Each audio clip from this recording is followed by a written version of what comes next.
Pascal Lamy, Olivier Jay, bonsoir, j'espère que vous allez bien. Alors, en tant que délégué général de Sciences Po Alumni, je suis évidemment très heureux de vous accueillir ce soir, de vous souhaiter la bienvenue au nom de Pascal Perrineau, président de Sciences Po Alumni. Alors, Pascal Perrineau, il se faisait évidemment un plaisir d'introduire la conférence d'aujourd'hui, mais du fait de l'actualité électorale et notamment des sénatoriales d'hier, il est mobilisé pour analyser les résultats de ces élections sur un canal de communication concurrent, dirons-nous. Néanmoins, il salue très chaleureusement notre invité, Pascal Lamy, qui connaît bien et avec qui il aurait aimé échanger. Alors, Pascal Lamy, bonsoir. Et merci d'avoir accepté notre invitation. Alors, comme vous le savez, Sciences Po Alumni a pour vocation d'animer le débat public au sein de la communauté des Sciences Po, mais également bien au-delà. Et c'est l'objet de votre conférence ce soir, notamment à l'heure de l'illibéralisme, qu'il soit politique ou économique. Vous allez nous éclairer sur le sujet. Alors, cette conférence, elle va être animée ce soir par un autre alumnus, un autre diplômé de Sciences Po, Olivier Jay, qui est journaliste, conseiller en communication, associé chez Brunswick, et qui est notamment l'ancien directeur de la rédaction du Journal du Dimanche et des Enjeux. Les Échos, merci à tous les deux très chaleureusement d'avoir accepté cette invitation et je passe immédiatement la parole à Olivier Jay. Très bonne conférence à toutes et à tous. Merci, bonsoir à toutes et à tous. Et donc, en quelques mots, je vais rappeler que Pascal Lamy n'est pas seulement un ancien d'HEC et de l'ENA, mais qu'il a fait Sciences Po, et que depuis, il a consacré sa vie à un certain nombre de causes. D'abord, il a servi Jacques Delors à plusieurs reprises dans sa vie personnelle, dans sa vie professionnelle, y compris en étant son bras droit quand Jacques Delors présidait la Commission européenne. Il a été également commissaire européen au commerce et directeur général de l'Organisation mondiale du commerce. Et aujourd'hui, Pascal est président Europe de Brunswick et il est aussi, il nous en dira sans doute un mot, président du Forum de Paris sur la paix, qui est une création récente auquel a contribué fortement le président Macron. Et donc, il nous dira un peu quelle est la vocation de Pascal. Quand on préparait cette soirée, tu m'as dit que tu n'avais jamais vu un niveau de perturbation aussi fort dans la vie internationale. Et je pense que c'est un bon moyen de lancer ça. Donc, je te passe la parole et ensuite, nous aurons la possibilité de prendre des questions, bien entendu, qui sont par l'intermédiaire du chat, si vous voulez poser vos questions par écrit. Et puis ensuite, Pascal y répondra et nous sommes là pour 1 heure. Merci. Très bien, merci, merci de cette invitation, merci pour ces introductions. Je pense que l'essentiel est le débat, les questions, les réponses, mais quelques minutes de big picture, comme on dit dans la langue de Molière, sur un sujet sur lequel je travaille, comme beaucoup d'ailleurs, depuis 6 mois maintenant, qui est à quoi ressemblera le monde post-Covid. Je pense qu'il faut partir de ce grand angle pour peut-être ensuite rentrer un peu plus près des préoccupations européennes et françaises plus immédiates, avec évidemment une petite précaution au départ, qui est que réfléchir sur le monde d'après-Covid, ça part d'une hypothèse qu'il y aura un monde d'après-Covid, alors qu'on sait très bien que s'il est souhaitable qu'il y en ait un, et si nous souhaitons tous qu'il advienne le plus tôt possible, ce qu'on a appris depuis 6 mois, c'est que c'est sûrement moins tôt que nous le souhaitions. Et donc, nous ne sommes pas aujourd'hui dans le monde post-Covid, et donc il faut être assez prudent, notamment compte tenu de la durée probable de cette crise. Il faut être assez prudent sur les conséquences structurelles qu'on en tire, étant entendu qu'évidemment, les conséquences conjoncturelles sont déjà en partie visibles et en partie, hélas, dans des tuyaux dont elles ne vont pas tarder à sortir. Si il y a un consensus dans les conversations mondiales sur la géopolitique et la géoéconomie sur ce monde post-Covid, il se résume très simplement en quelques mots. Le monde d'après Covid, c'est le monde d'avant Covid en pire. Je vais développer ça très brièvement pour ensuite, malgré ce consensus, essayer de regarder si dans ce diagnostic extrêmement sombre, il y a ou non quelques raisons d'espérer. Le diagnostic est extrêmement sombre à juste titre. D'abord, à cause de l'impact sanitaire, évidemment, mais surtout économique, social, politique de cette énorme crise, car le niveau de souffrance, de douleur économique et sociale que connaît ce monde et qu'il va connaître dans les mois et probablement les années qui viennent est considérable. C'est vrai partout dans le monde. Le degré de malheur, de pression s'exerce évidemment de manière diverse selon les pays, les civilisations, les capacités à endurer ce genre d'épreuves. Évidemment, selon que vous êtes riche ou pauvre, malade ou bien portant, au nord ou au sud, mais dans l'ensemble, c'est une énorme épreuve de douleur économique et sociale. Elle est dans un contexte international que le Covid aura en quelque sorte empiré, qu'il s'agisse de tensions Est-Ouest ou qu'il s'agisse de tensions Nord-Sud. Ce qu'on appelle maintenant les tensions Est-Ouest, ce ne sont plus exactement celles de la guerre froide, mais c'est toujours l'Est et c'est toujours l'Ouest, sauf que l'Ouest, c'est les États-Unis et l'Est, c'est la Chine. C'est clair que cette rivalité de nature thucydidienne, pour reprendre des concepts historiques, est là pour très longtemps. La crise Covid l'aura amplifiée. Les États-Unis sont affaiblis par cette crise. La Chine est renforcée par cette crise, en tout cas dans la partie du monde qui l'admire. Nous n'en sommes pas vraiment là en Europe. Et cette rivalité va donc nous amener des États-Unis qui se sentent plus vulnérables et une Chine qui se sent vulnérable aussi, la preuve est sa réaction sur Hong Kong, mais qui effectivement aura, à l'égard notamment du tiers-monde, augmenté son image et sa puissance.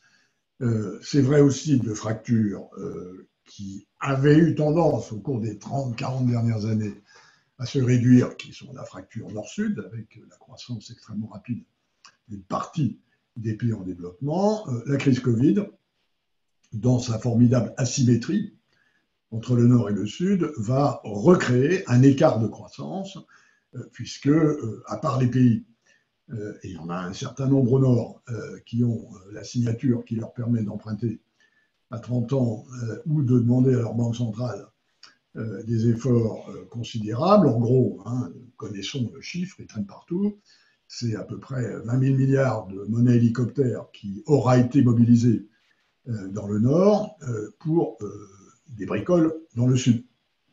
Et cette asymétrie va générer une perte de croissance, à supposer que les 20 000 milliards d'euros ou de dollars, peu importe à ce niveau d'ordre de grandeur, parviennent à restimuler les économies au nord. Les économies du Sud, elles, vont souffrir plus longtemps, davantage, et cette fracture nord-sud va nous habiter pendant les années qui viennent. Est-ce qu'il y a, et c'est mon avant-dernier point, est-ce qu'il y a là-dedans quelques raisons d'espérer? Je pense qu'il faut en voir partout, tout le temps. J'en vois trois.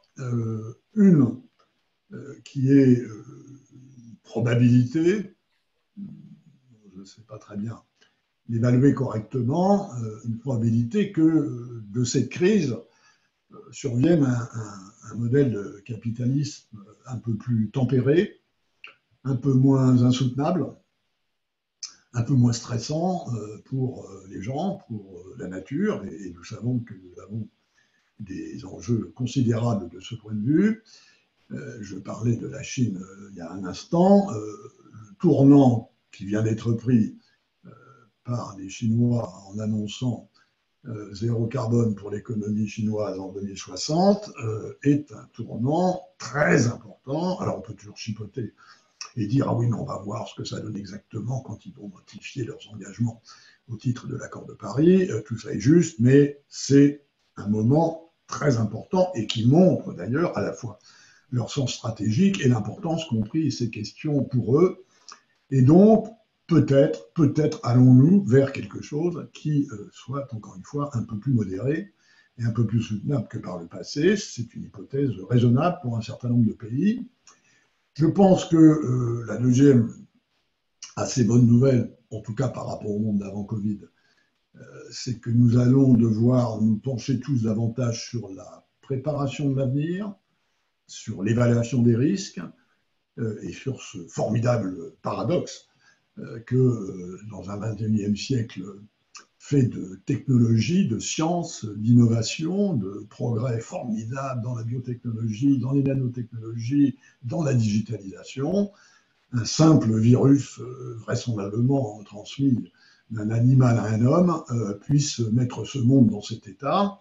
Il y a là quand même un défaut considérable de prévision, d'allocation de nos ressources.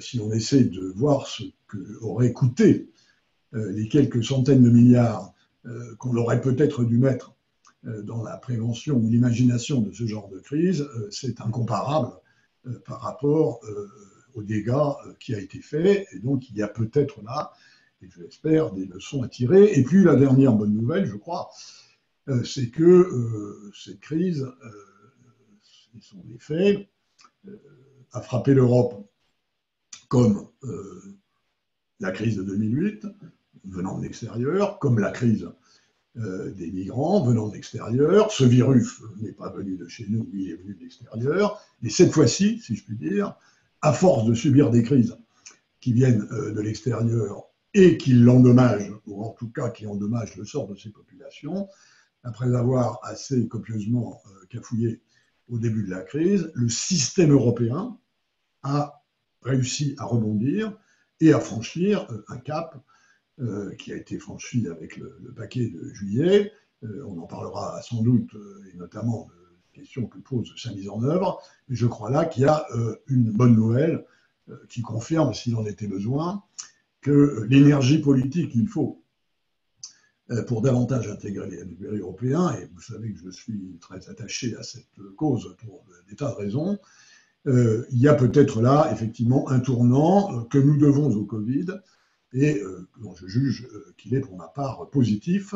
Je termine en disant que cette espèce de caricature du monde à laquelle je viens de procéder très rapidement, et ce sont les besoins d'un temps bref qui me font prendre ce risque, on va évidemment beaucoup en parler, les détailler, les exposer, les discuter au Forum de Paris sur la paix cette année. C'est la 3e édition. Nous avons pris, avec le président de la République et les membres fondateurs, le bureau, le comité exécutif que je préside, nous avons pris la décision, il y a quelques mois, de maintenir cet événement. C'est le premier événement international d'importance qui va se tenir à la fois sous forme présentielle et sous forme virtuelle, dans des proportions à la mi-novembre qu'on précisera le moment venu. Mais évidemment, c'est une occasion assez exceptionnelle, dans une année assez exceptionnelle, dans une crise tout à fait exceptionnelle, de voir ensemble comment on peut, si possible, réparer les dégâts de cette crise, y compris sur le système multilatéral, qui était déjà mal en point, et tu l'as dit, Olivier, dans ton introduction, ça fait effectivement 30 ou 40 ans que je navigue dans les eaux internationales. Jamais je ne les ai vues aussi basses en termes de capacité, de volonté ou de capacité de délivrer ce qu'on doit attendre de la coopération internationale dans le monde qui est le nôtre. Voilà mes quelques mots d'introduction. Merci. On va avoir plusieurs questions et j'invite les participants à envoyer leurs questions par le chat. Peut-être quand même une question d'actualité. Qu'est-ce que l'élection américaine peut changer? Je ne parle pas, on ne va pas faire de pronostic, mais qu'est-ce qu'elle va changer ou qu'est-ce qu'elle peut changer dans cet ordre du monde un peu perturbé? Et au fond, ça revient à poser la question, quel est le bilan des années Trump? Et est-ce que c'est Trump ou est-ce que c'est l'Amérique qui est la cause de cette perturbation dans les relations internationales? Alors, la perturbation des relations internationales vient de loin et elle vient en très gros, et on pourrait bien entendu en discuter beaucoup plus précisément, elle vient en très gros du mismatch entre ceux qui ont pensé le système international, en gros entre 1648 et 1945, et puis le monde d'aujourd'hui. Il y a là une différence considérable. Les peuples qui peuplent la planète maintenant, et notamment cet énorme pivot asiatique, ne sont pas issus de la gangue idéologique qui est celle qui a présidé à la constitution des traités, des institutions internationales, des organisations internationales. Ils ont d'ailleurs en général un rôle qu'ils estiment insuffisant, tout en étant assez largement incapables de proposer des alternatives. Donc ça, c'est la cause de base. Là-dedans, il y a évidemment un grand élément de rivalité sino-américaine dont j'ai déjà dit un mot. Les États-Unis sont l'hégémon qui est en train de perdre son rôle hégémonique, en tout cas c'est comme ça qu'ils le perçoivent, et ceci les trouble considérablement à des tas de titres, et Trump, de ce point de vue, est un élément de quelque chose de beaucoup plus profond, de beaucoup plus complexe. Et pour répondre précisément à ta question, enfin aussi précisément possible, je ne crois pas que l'élection de Biden, que j'espère probable, comme beaucoup, ne changera fondamentalement les choses. Trump ne les a pas changées. Il n'est pas parvenu à déglobaliser cette planète pendant les années de son mandat, ce qui était son projet d'America First. Il a endommagé, meurtri ici ou là ce système international sans parvenir à le détricoter. Une des grandes caractéristiques du système international, c'est sa viscosité, c'est sa lenteur, c'est sa capacité à procrastiner. Et on procrastine dans les reculs comme on procrastine dans les avancées. Et de ce point de vue-là, il a témoigné d'une certaine résilience. Si on regarde le cas de l'Organisation mondiale du commerce, par exemple, c'est une thèse qu'on peut assez facilement soutenir et argumenter. Et donc, ce qui changera, c'est le style. Ce qui changera, c'est une présentation des rapports avec le reste du monde moins antagoniste. Ce qui changera, Dieu merci, de ce point de vue, ce sera avec moins de brutalité. Mais les questions profondes de où sont les intérêts et les valeurs des uns et des autres dans ce monde, comment sont-elles coopératives, comment sont-elles distinctes, en quoi ces intérêts et ces valeurs s'articulent-elles pour faire soit de la paix, soit quelque chose de beaucoup plus troublé, même si les raisons ou les probabilités d'une guerre mondiale sont aujourd'hui extrêmement faibles parce que le monde, de ce point de vue, est maintenant trop interconnecté, trop maillé, mais il n'empêche que ces questions resteront Trump ou Biden. Il est probable qu'une deuxième ressucée de Trump lui permettrait de continuer dans cette direction, et à force de taper avec un burin sur une pierre, on finit par y faire un trou. Je maintiens que, de mon point de vue, l'élection de Biden changera sans doute la nature des relations transatlantiques, en tout cas leur style. Les problèmes avec l'OTAN demeureront. Les rapports avec la Chine pourront changer en apparence. Le côté rivalité, concurrence et partenariat éventuel restera ce qu'il est. Donc je ne crois pas que ça change fondamentalement, pas plus que je ne crois que Trump, dans ses années de mandat, a réussi à démolir ce système, même si il est mal en point, il y a bien d'autres raisons pour ça. Alors, les questions commencent à arriver. Il y a une question il y a une question de Catherine Delaunay qui demande en quoi la crise Covid peut-elle rebattre les cartes entre les grandes puissances. Au fond, est-ce qu'elle a changé quelque chose, cette crise, dans les relations internationales? Après, il y a des questions sur l'Europe de manière plus précise. Donc, peut-être là, de manière hors Europe, est-ce que ça a changé les rapports internationaux? Non. Non, ça n'a rien changé de fondamental pour l'instant. Ça a amplifié, je crois que c'est le consensus, ça a amplifié les évolutions qui étaient en cours dans le mauvais sens. Hein, voilà. Et si ça doit en créer dans le bon sens, elle reste à venir, elle reste à imaginer et elle reste à mettre en œuvre. Alors, Olivier Marty qui a posé plusieurs questions sur l'Europe. Pensez-vous que l'accord de juillet est véritablement de nature à débloquer un certain nombre de sujets contentieux sur le budget de la zone euro, le budget financé par ses ressources propres, les politiques sanitaires et sociales, la politique commerciale, plus protectrice ou précautionneuse? Et puis ensuite, il y a une question sur comment voyez-vous le Brexit, les négociations sur le Brexit?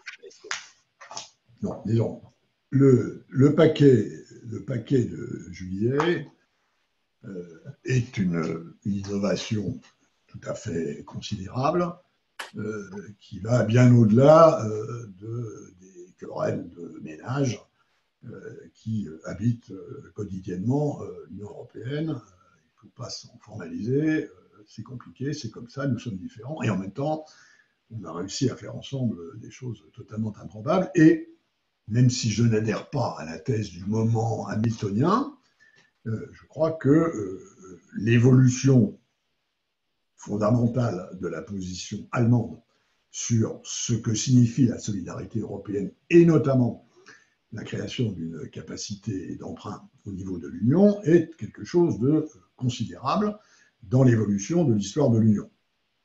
Par ailleurs, il y a une autre innovation très importante dans ce paquet, je crois, c'est que, au fond, c'est un paquet pyramidal dans lequel ce qui est décidé par les chefs d'État européens et le gouvernement européen à Bruxelles, par le Parlement européen à Bruxelles, est inévitable, est en quelque sorte par construction en ligne avec ce qu'ils vont faire chez eux.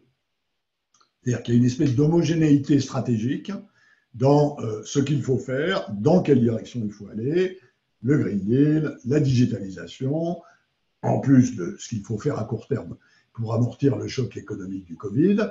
Et donc, de ce point de vue-là, pour une fois, on exploite en quelque sorte à fond cette idée que si on est 400 millions à faire quelque chose et qu'on fait la même chose, on a beaucoup plus de chances de réussir et de tirer notre épingle du jeu. Donc, de ce point de vue-là, je crois qu'effectivement, c'est un moment très important.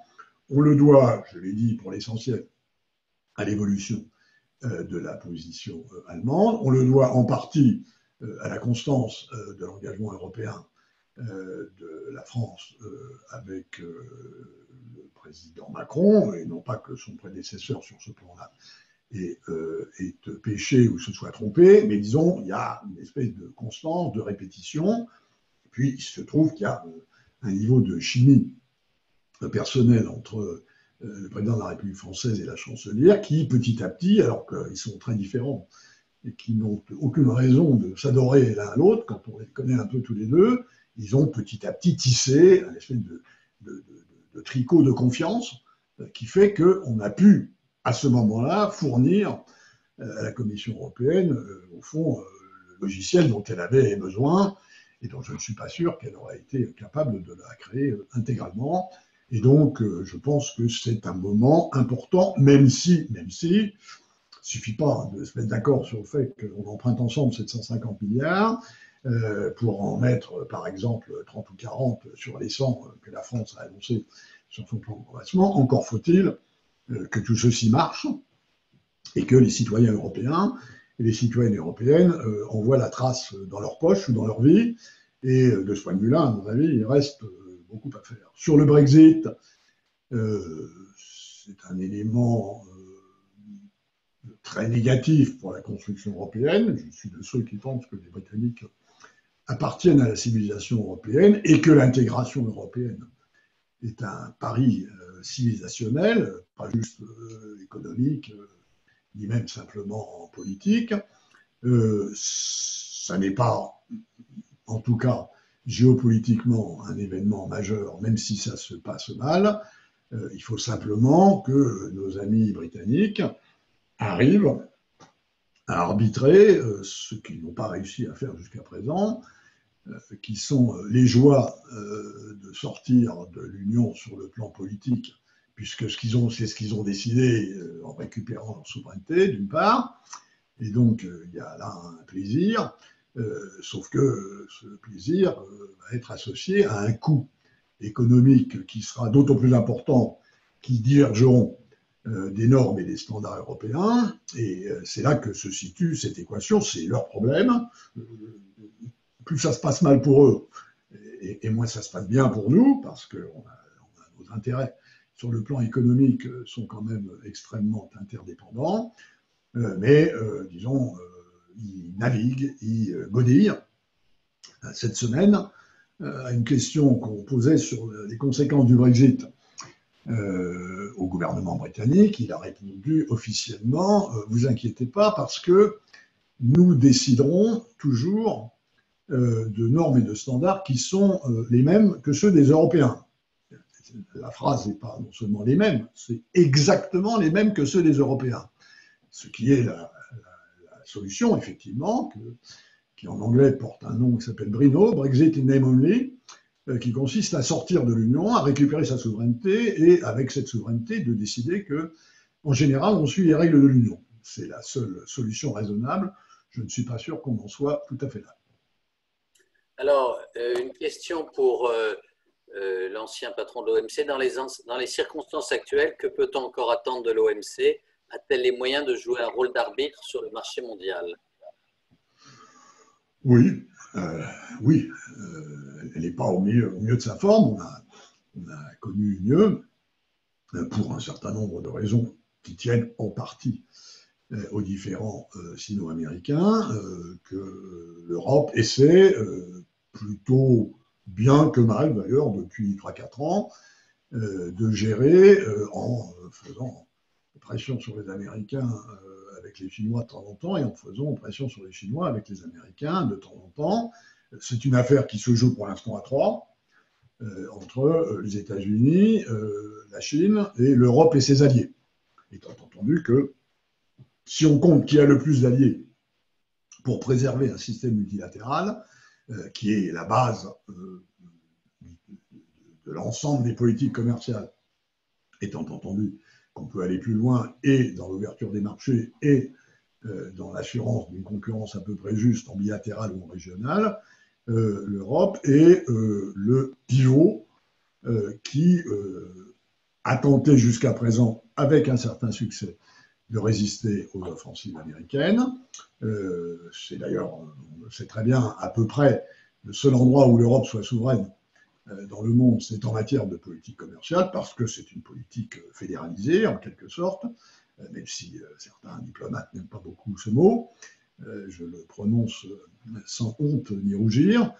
Il y a évidemment un énorme intérêt à ce que, dans ce monde qui va rester globalisé, je le crois, il y aura un bout de ce qu'on appelle de la déglobalisation par-ci par-là, il y aura d'autres bouts de reglobalisation par-ci par-là, peut-être certaines chaînes de valeur de médicaments ou de produits sensibles seront-elles raccourcies, diversifiées, améliorées, certaines rapatriées. Mais il y a quand même quelques bonnes dizaines de millions de médecins indiens qui vont rentrer sur le marché de la télémédecine dans les 10 années qui viennent. Et ça, c'est de la globalisation, de même que la digitalisation de l'économie. Et donc, nous allons rester dans une économie et dans un monde globalisé, et on a besoin, de ce point de vue, de règles du jeu un peu plus précises. Le problème étant que, disons, le code des règles de l'OMC n'a pas été vraiment révisé depuis très longtemps, et qu'entre-temps, le monde a changé, et que là, il y a un certain nombre de dispositions à prendre, et notamment dans la coexistence entre un système de capitaliste d'État en Chine, il y a 30% de l'économie qui est sous contrôle d'État, et par ailleurs un système capitaliste plus libéral. Cette coexistence doit être réaménagée. Ce sera compliqué parce que les Chinois ne le voient pas forcément comme ça. Il y a aussi des tas d'enjeux autour du nœud entre le commerce et l'environnement, qui est un sujet sur lequel les instituts Jacques Delors, Paris, Bruxelles, Berlin, pardonnez-moi de cet écran de pub, travaillent beaucoup par les temps qui courent, et notamment à Bruxelles, sur une série de publications qui a fait pas mal de bruit, sur comment verdir la politique commerciale de l'Union, y compris cette maquette d'ajustement carbone à la frontière. Donc il y a évidemment un enjeu OMC dans ces questions, mais je ne crois pas que l'OMC soit menacée dans son existence. Elle est affaiblie dans sa pertinence, et il y a pas mal à faire pour revenir à quelque chose qui, notamment du point de vue des pays en développement, est absolument essentiel. Est-ce que la situation va changer pour les entreprises qui sont installées en Chine? C'est une question de Sandra Bretagne. Quels seraient vos conseils aux grandes entreprises françaises implantées à l'international en Chine qui ont délégué une partie de leur gouvernance en Chine pour des raisons d'adaptabilité au marché local? Comment envisager cette décentralisation dans le nouveau contexte de guerre économique entre la Chine et les États-Unis? Bon, disons, à supposer que les États-Unis puissent penser qu'ils peuvent se passer du marché chinois, nous n'avons pas, nous, Européens, cette possibilité.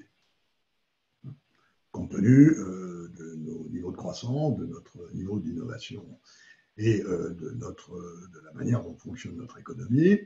Je dis à supposer que les Américains le pensent, parce que les sondages que fait la Chambre de commerce européenne en Chine, avec leurs amis américains, le résultat, c'est que 87% des entreprises américaines implantées en Chine aujourd'hui entendent y rester, dans une époque trumpienne qui a en quelque sorte fait beaucoup pour essayer de découpler l'économie américaine de l'économie chinoise, et notamment dans le secteur de la tech, où ils sont très très fortement intégrés.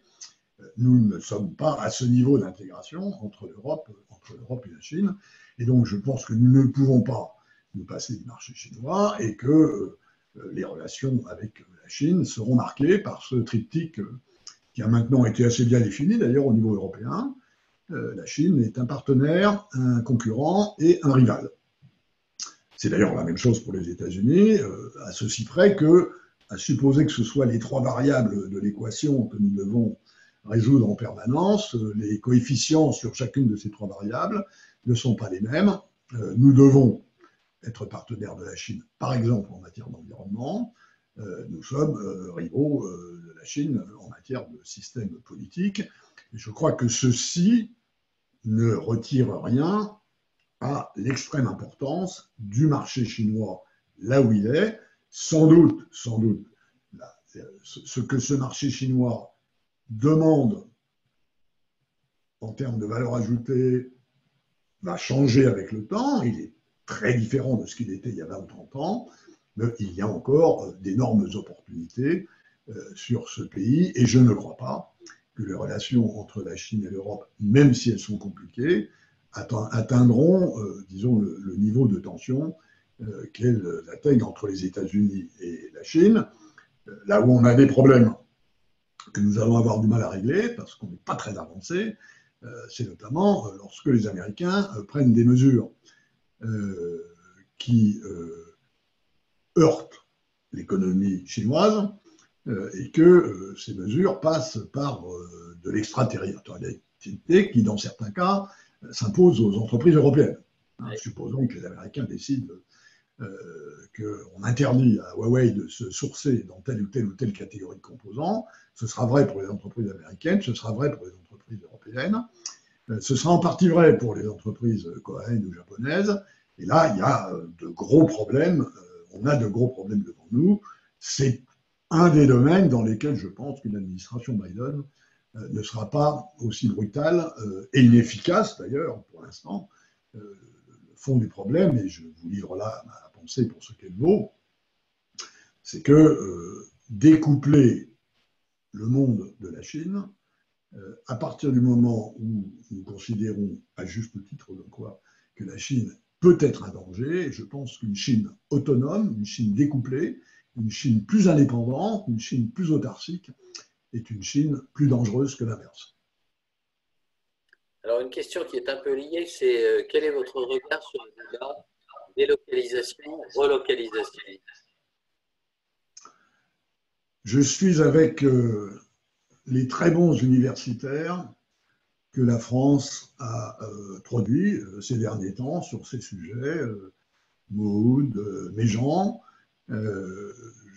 J'écoute avec intérêt les discours du dimanche sur le fait qu'enfin on va pouvoir rapatrier toutes ces productions qui s'étaient largement tournées vers l'étranger avec un petit « et ».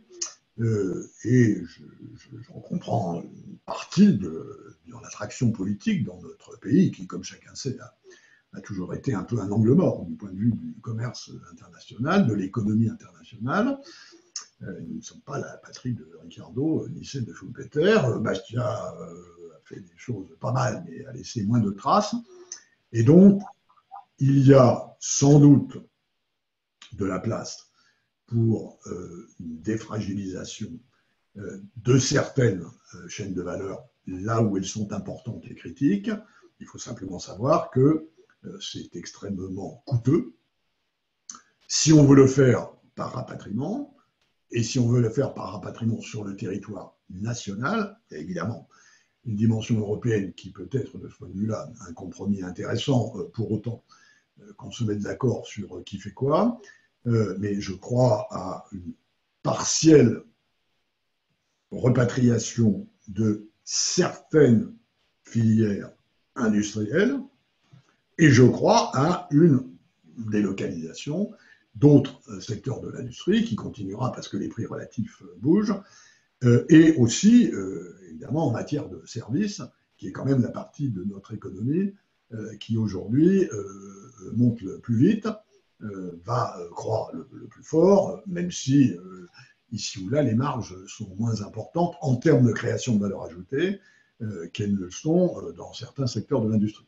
Donc il y aura une étape d'ajustement de la mondialisation. Il y en avait déjà eu d'ailleurs au moment de Fukushima ou au moment d'événements climatiques en Asie du Sud-Est, par exemple dans la filière automobile. Je pense que c'est un mouvement, disons, le Covid entraîne un mouvement dans les prix relatifs, en l'occurrence le prix du risque, comme ça aurait été le cas avec le prix du pétrole, ou comme ça pourrait être le cas avec le prix du carbone, ou comme ça peut être le cas avec le SMIC chinois, et que c'est ce mouvement de prix relatifs qui va en partie reconfigurer la mondialisation sans changer le paradigme. Alors, il y a deux questions sur le plan européen. Une question qui est plus générale, c'est croyez-vous à l'affirmation d'une Europe puissance sur la scène internationale à travers la fédéralisation de certains sujets et une plus grande généralisation des votes à majorité qualifiée? Et une question qui est liée au plan de relance. La France finance davantage le plan de relance européen qu'elle n'en bénéficiera. Est-ce le prix à payer pour relancer l'économie européenne qui pourrait à terme rééquilibrer la balance pour la France? Bon, je commence par cette deuxième question parce que que paie la France et que reçoit la France ne peut, comme les autres, pour les autres d'ailleurs, absolument pas être mesuré uniquement par la contribution budgétaire dans un sens et la contribution budgétaire dans l'autre.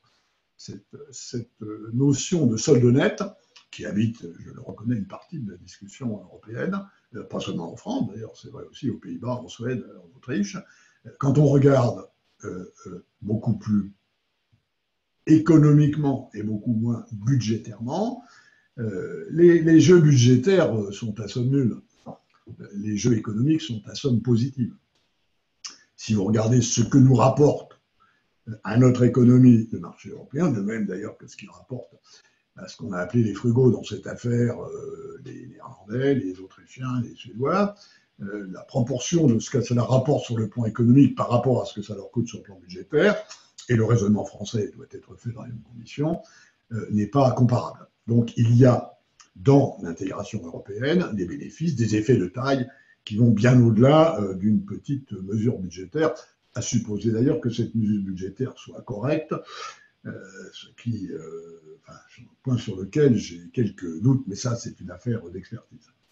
Sur l'Europe souveraine,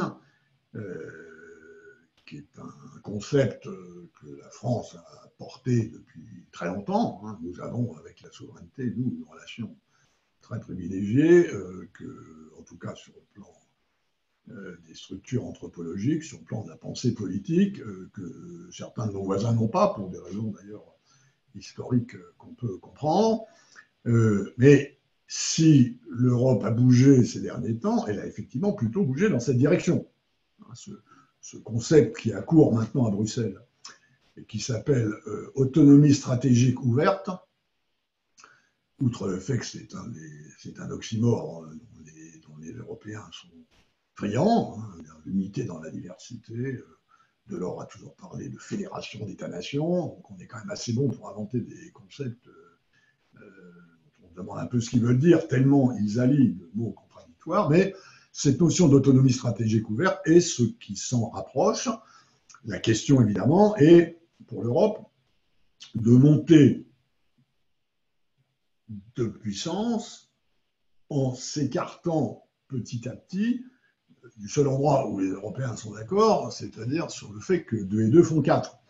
Et il faut imaginer la construction européenne comme une espèce de grande pyramide, à la base duquel il y a le marché, et sur tous les marchés, 2 et 2 font 4, et dans un système de capitalisme qui est celui dans lequel nous vivons, qu'on trouve ça bien ou pas bien, et je suis plutôt de ceux qui trouvent un certain nombre de défauts à ce système, il n'empêche que les vertus de l'intégration, les vertus économiques de l'intégration sont absolument claires et évidentes.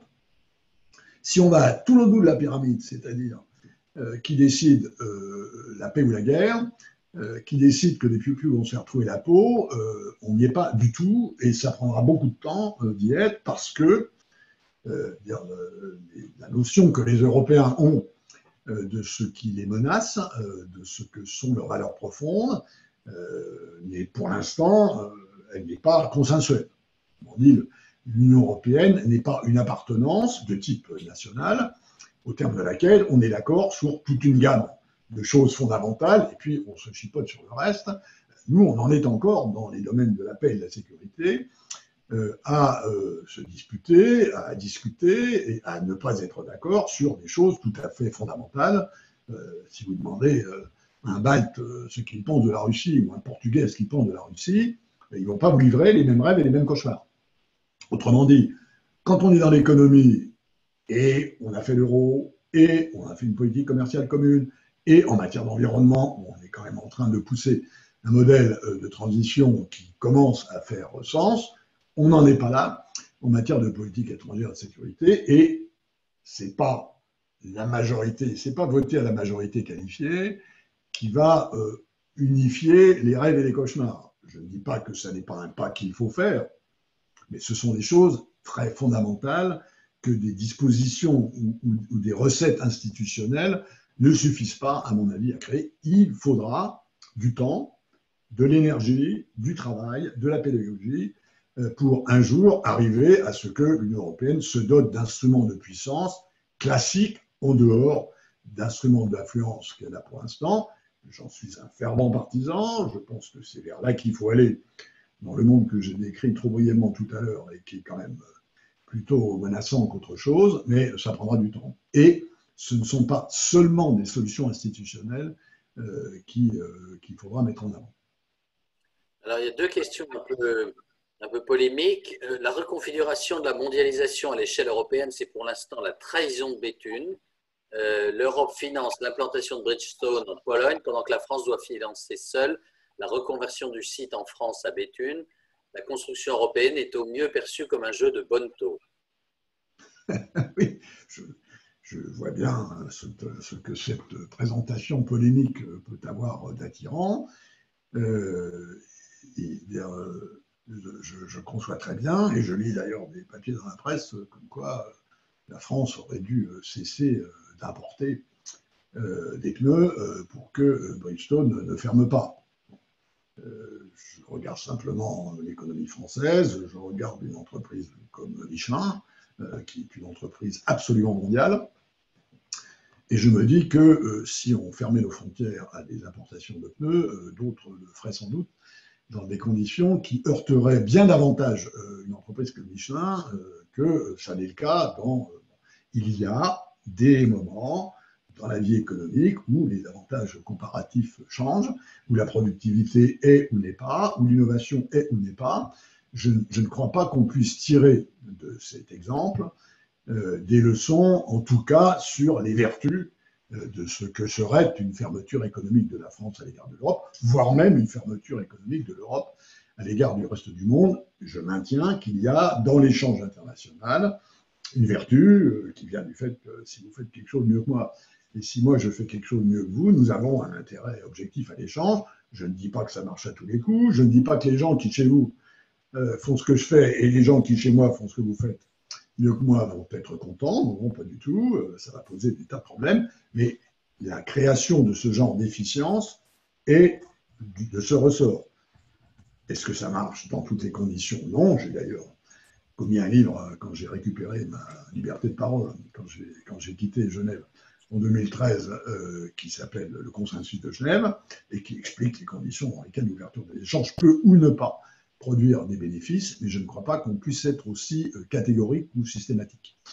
Alors, sur un autre sujet polémique, c'est l'attitude de la Chine et la dégradation de l'image de la Chine à cause du Covid.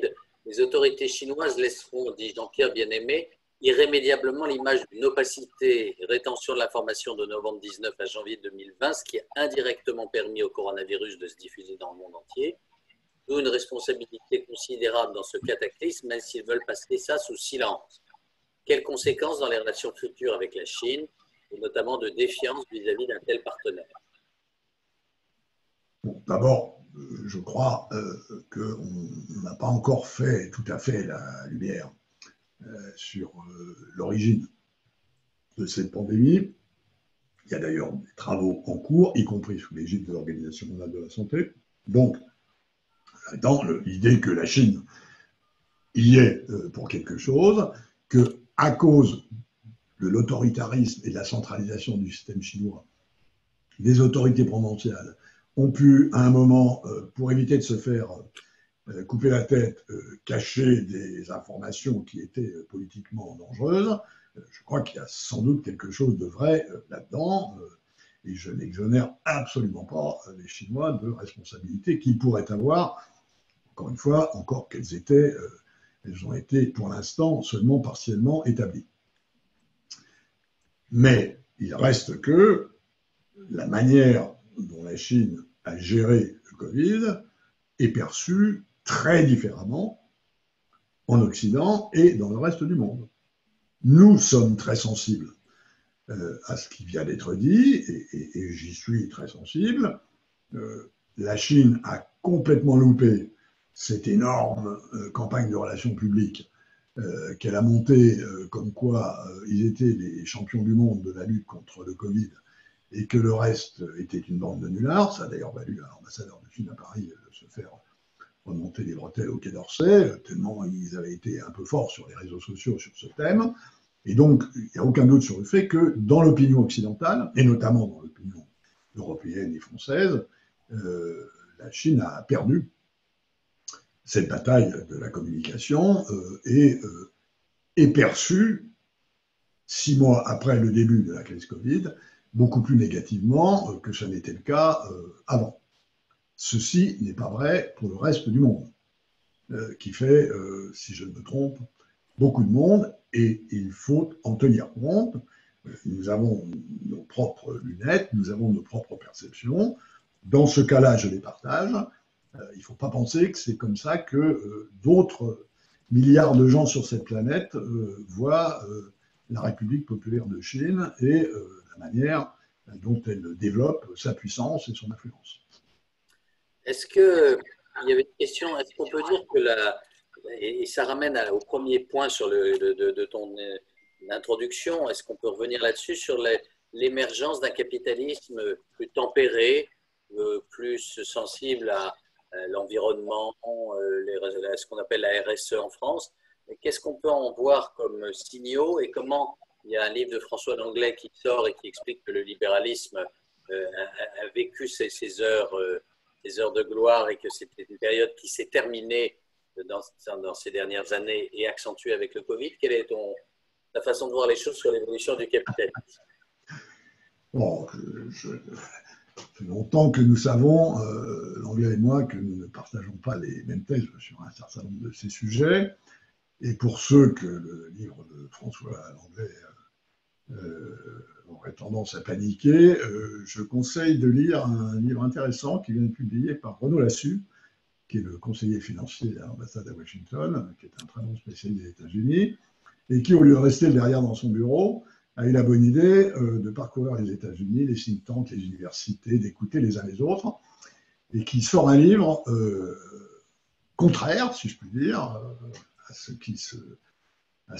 Alors, j'en ai écrit la préface, donc je ne suis pas très, très objectif, mais il faut, je crois, regarder la thèse selon laquelle les États-Unis, que nous voyons trumpisés, polarisés, au bord de la guerre civile, sont probablement en train d'inventer un nouveau modèle américain sur l'environnement, sur le social, sur l'éducation, sur la science, et que si Renaud Lassus a raison, et là-dessus il dit des choses très très différentes de ce que dit François Langlais, s'il a raison, alors ce petit sentiment de supériorité qui nous habite pour l'instant, nous Européens, on a quand même tendance à dire qu'on a plutôt moins mal fait que les autres, globalement, sur la gestion du Covid, parce que notre économie sociale de marché est peut-être un peu plus apte à gérer ce genre de choc. On a mis personne en prison comme les Chinois, on a quand même fait moins de bêtises que les Américains. Je pense que ce petit sentiment de supériorité, il faut le relativiser et qu'il y a sans doute des évolutions, y compris aux États-Unis, qui ne vont pas forcément dans le sens d'une explosion de ce pays. Et si Renaud Lassus a raison, alors effectivement, une nouvelle forme de capitalisme va émerger de là-bas, que nous avons intérêt à considérer. Je ne crois pas que nous devions, si je puis dire, encore une fois, sur le plan civilisationnel, dévier de ce que le modèle européen a de spécifique sur les libertés, les marchés, ce que fait la puissance publique, les systèmes de réduction de la sécurité sociale et autres. Je crois que nous sommes plutôt regardés par le reste du monde comme un endroit où il fait encore bon vivre, et pour des raisons qui sont des raisons de désir, qui sont parfois assez compliquées à analyser.